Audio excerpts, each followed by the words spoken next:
মহিলাদের বয়স অনুযায়ী ধর্ষণ হলে তার কি রেট সেটা উনি বলেছিলেন। আজকে পার্থিকদা, সন্তোষদা, কুন্দনদা, প্রদীপদা আমরা সবাই মিলে আছি বলেই আজকে মেয়েটা হয়েছে, নাহলে পুলিশ ধামাচাপা দিয়ে দিত। গাড়ি অবৈধ হয়ে যাচ্ছিল, তার টাকা বাড়ির থেকে তো মিথ্যাভাবে জেল খাটিয়ে দিল। তার কাছ থেকে মহিলাদের সম্পর্কে সম্মান আশা করা, এটা হচ্ছে মানে রাতের বেলায় সূর্যের দেখা পাওয়া। কিন্তু তারা রাতের বেলায় দেড়টার সময় নিজের ঘুম ছেড়ে দিয়ে বিছানা ছেড়ে দিয়ে যায়নি।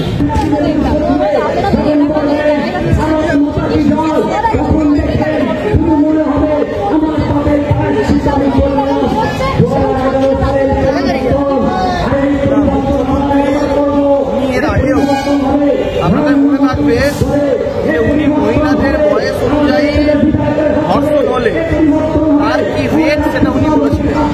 এই যার মানসিক বা আপনার যার স্তর, তার কাছ থেকে মহিলাদের সম্পর্কে সম্মান আশা করা, এটা হচ্ছে মানে রাতের বেলায় সূর্যের দেখা পাওয়া।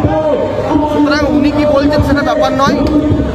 আজকে একটি বেসরকারি মেডিকেল কলেজ, এটা শুধুমাত্র মহিলাদের নিরাপত্তার বিষয়টাও নয়। বেসরকারি মেডিকেল কলেজ মানে এখানে একটা এডুকেশন হাব, দুর্গাপুরে এনআইটি আছে, এছাড়া বিভিন্ন ইঞ্জিনিয়ারিং কলেজ আছে, দুর্গাপুর গভর্নমেন্ট কলেজ আছে ডিগ্রি। আমরা লক্ষ্য করছি এই দুর্গাপুরে নিরাপত্তায় হীনতা বা ধর্ষণ মানে যে বেসরকারি কলেজে ভিন পাশের পড়শি রাজ্য থেকে, উড়িষ্যা থেকে এখানে ভর্তি হতে এসেছিলেন, সেখান থেকে তো নির্দিষ্ট একটা অর্থের বিনিময়ে এসেছিলেন। তাহলে এটা কিন্তু এখানকার কলেজের যে ব্যবসা, তারও ক্ষতি। মানে মহিলাদের নিরাপত্তার অভাব, ল অ্যান্ড অর্ডারের প্রশ্ন শুধুমাত্র মহিলাদের বিষয় নয়, দুর্গাপুরের ইন্ডাস্ট্রি এবং দুর্গাপুরের মানুষের যে বসবাস, অবাধ বিচরণ, রাত্রেবেলায় যে নিরাপত্তা, এইটা মানে এখানকার ইন্ডাস্ট্রি এবং এখানকার সমাজ ব্যবস্থার জন্য যে ক্ষতি। ভবিষ্যতে ঝাড়খণ্ড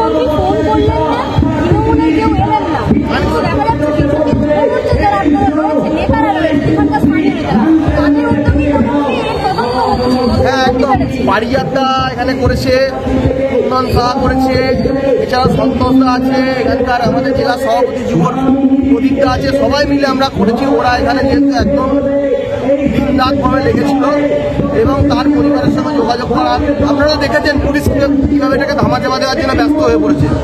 সেটাকে ওভারকাম করেও আমাদের বিজেপি আজকে এটাকে লড়াইয়ের জায়গায় নিয়ে এসছে এবং এখানে মঞ্চ মাইক তুলে দেওয়ার চেষ্টা করছে। সে জায়গা থেকেও আজকে এই যে লড়াই, এই লড়াই এটাই প্রমাণ করছে যে বিজেপি মহিলাদের নিরাপত্তার প্রশ্নে এবং এই রাজ্যে যেভাবে হচ্ছে একের পর এক কলকারখানা বন্ধ হয়ে যাচ্ছে, মানুষের কোনো এমপ্লয়মেন্ট নেই, ইন্ডাস্ট্রির বিরুদ্ধে এবং গোলাবাজের বিরুদ্ধে, ধর্ষণের বিরুদ্ধে, ভোট ছাপ্পার বিরুদ্ধে বিজেপি করছে এবং বিজেপি লড়ছে। এবং বিজেপির কদিন আগে আপনারা লক্ষ্য করে থাকবেন এই দুর্গাপুরে পারিজাতকে কেন্দ্র করে কিছু কটা গরু এবং গরুর গাড়ি আটকেছিল বলে পারিজাত থেকে মিথ্যা করে জেল ফেল খাটিয়ে দিল কদিন ধরে। আজকে পুলিশের ওই অতি সক্রিয়তা কোথায়? এখানে পারিজাতদা আছে, পারিজাতদা এই বিষয়ে আরো ডিটেলস বলবে। পারিজাতদা একটা বলি, ব্যাপারটা হচ্ছে গরুর গাড়ি অবৈধ হয়ে যাচ্ছিল, তার টাকা বাড়ির থেকে তো মিথ্যাভাবে জেল খাটিয়ে দিল। আজকে পুলিশের তখন যে সক্রিয়তা ছিল কোথায়? পুলিশ আজকে সক্রিয়তা, আজকে পার্থিকদা, সন্তোষদা, কুন্দনদা, প্রদীপদা আমরা সবাই মিলে আছি বলেই আজকে মেয়েটা হয়েছে, নাহলে পুলিশ ধামাচাপা দিয়ে দিত।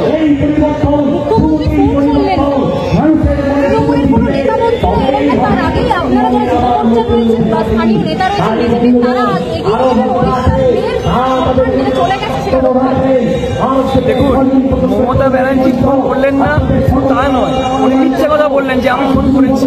উনি একজন মিথ্যাবাদী, একজন জোচ্চর মহিলা। একটা কথা বলবো, চুপ করছে বিজেপির একতন্ত্রভাবে, একনিষ্ঠভাবে আমরা থাকছি।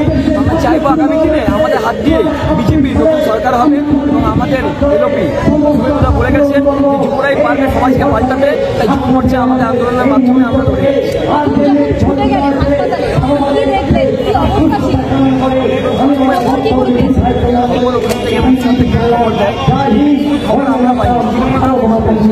কিন্তু তারা রাতের বেলায় 3টার সময় নিজের ঘুম ছেড়ে দিয়ে বিছানা ছেড়ে দিয়ে যায়নি, কারণ তারা সারাদিনের পরে যে পয়সাটা কামায় সে আলমারির মধ্যে রেখে দিয়ে যায়, সকাল 10টার সময় ওঠে টিভির মধ্যে বক্তব্য রাখে, আবার ঘর ঢুকে যায়। কিন্তু আমাদের পকেটে পয়সা নয়, আমরা দিন রাত খেটে আমরা ডিউটিটা করি, মানুষের সেবা দিই, শুশ্রূষা করি। বিজেপি যুব পরিষদ যতদিন আছে বাংলার কোনো মহিলা সেটা হবে না, এটা আমরা আশ্বস্ত করব। আরো ভালো ভালো খবর দেখতে সাবস্ক্রাইব করুন বাংলা হান্টের ইউটিউব চ্যানেল। বাংলা হান্টের আরো খবর দেখতে নজর রাখুন। বাংলা খবর মানেই বাংলা হান্ট।